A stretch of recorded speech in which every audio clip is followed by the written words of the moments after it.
staff level agreement has come in time, and so it gives an indication that Ghana is on track to get an IMF program.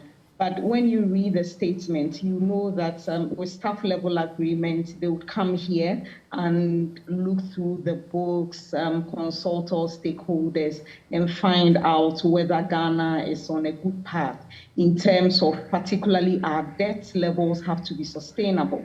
And so Ghana has presented quite a detailed debt exchange program on the domestic front.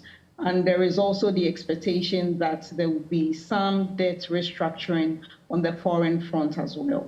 And so before the country can get a board level, a full-blown program, it means that Ghana needs to show that the debt levels have been brought to sustainable path. And then in the medium term, I believe that the target is about 55.5% of GDP. And so all the debt restructuring and what government is doing is trying to show that it's on a path to getting the debt levels sustainable.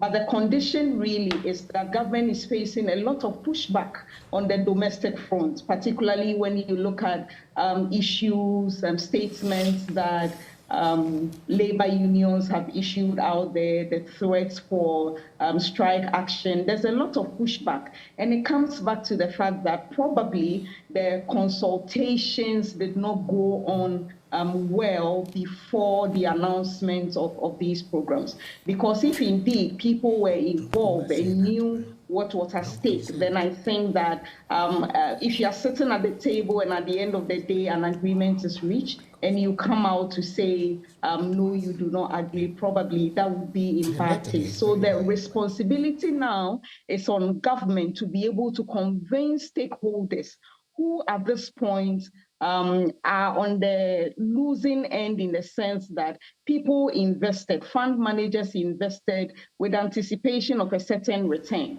Now, implicitly, they are having to take reduced values in terms of the proposals for the debt restructuring.